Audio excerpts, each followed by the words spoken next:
How's it going, everyone? Welcome back to the channel. So in today's video, we're working on a 18 to 22 Honda Accord. I believe this one is a 20 in particular, but same thing.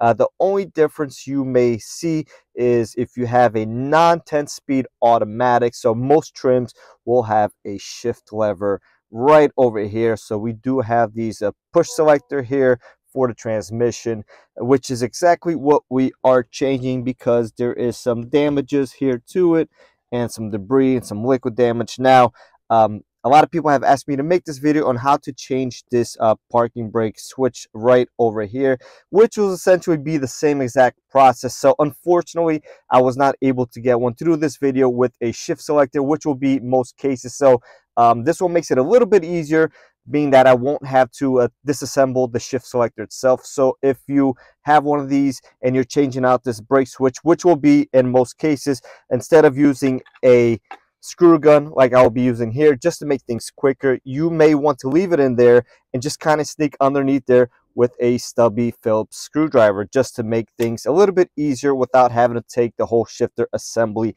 apart. So that's what we're going to be doing here today. This switch has failed, so we will be changing it, and very simple to do. A couple panels just have to come out. Everything is held on basically by clips with the exception of the shift selector and the parking brake selector here. So very simple. Once again, you may need some pliers. We will see when we get there, just to take off some of retaining clips that will hold the harness onto this plastic piece here, this trim, but we will see when we get there. It's been a while since I've done one, so let's go ahead and get started.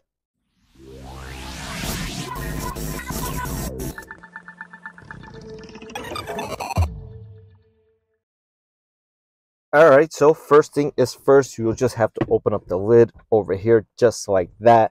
Then you're going to take a plastic pry tool, and we're going to start over here. And if you have some stickiness going on, it might need some extra persuasion. So chances are, if there's some liquid damage here, some of that liquid did get on these trims and make it a little bit harder, but pops out real easy just like this. And this is for both sides. You will have to take both sides out, both driver and passenger. And like I said, just a couple clips holding these in. Move on to the other side.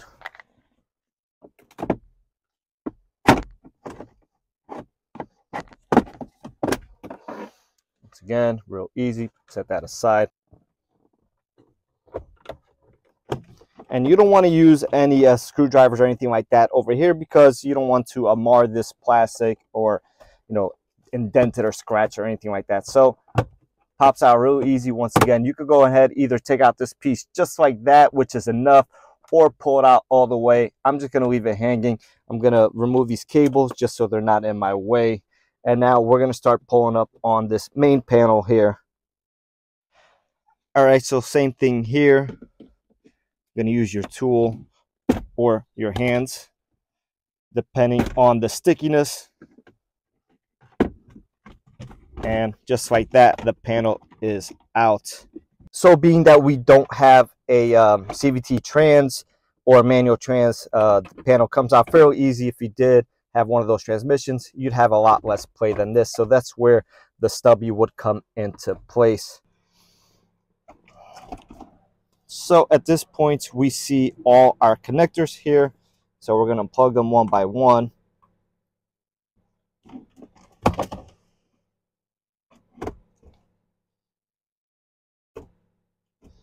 And we can see some liquid damage on this parking brake switch here as well. It's not coding for that, so customer declined doing it, even though I advised changing it since we are here. Although it's their car, they make the call, so go ahead and remove this. And for the parking brake switch, you would have 1, 2, 3, 4 Phillips head screws right in there. I'm going to be changing this once again. So 1, 2, 3, 4, and real simple, real easy. All right, so we have here our new switch. That's our part number.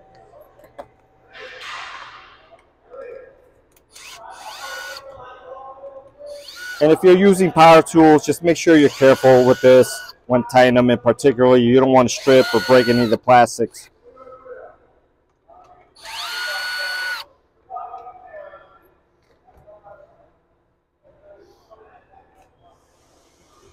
Real easy. Does look like this button in this case we had some damage and it's broken. There's some stuck in there, so we're gonna go ahead and once again replace that.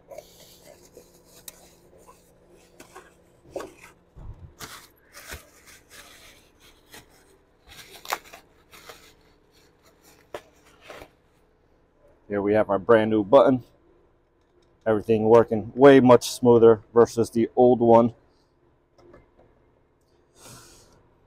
So once again, I am using a power tool, so I will be turning my clutch basically all the way down and adjusting from there if needed, or just check afterwards with a hand screwdriver.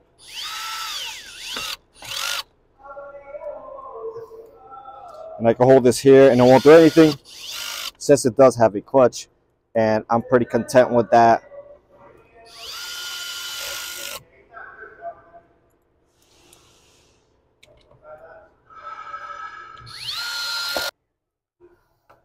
So double checking here with my screwdriver, and don't overdo this part. You don't want to strip anything. So now we're ready to go back in the car. All right, so back in the car, connect everything back up.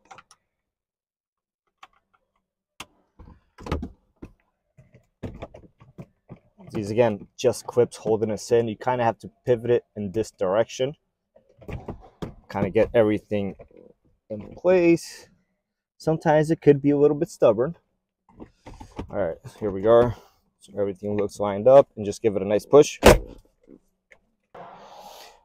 Good. Put our buttons back together now, our panels.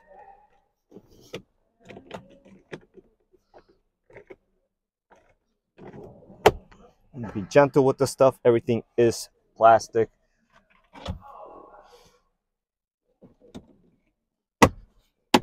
Very easy, just pops back in.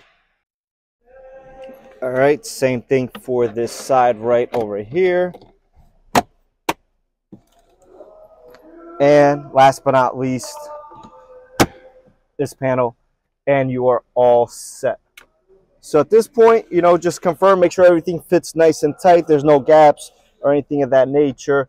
Start your vehicle, make sure everything is functionally properly, and you are good to go. So that being said, hopefully this video helped a couple people out there. I have been asked this a couple of times already, so it is a very common practice or failure. So anytime you have food or liquid here, especially with cup holders, open lids, stuff's gonna spill out over bumps and stuff like that. So just be extra cautious. None of these items will be covered under warranty if there's liquid or food damage. So just something you want to keep in mind, and just to avoid yourself a headache down the road. But if it does fail, this is something that the average person can do themselves and avoid a dealer costly repair. So with that being said, hopefully this video did help somebody out there, and I'll catch everyone on the next one.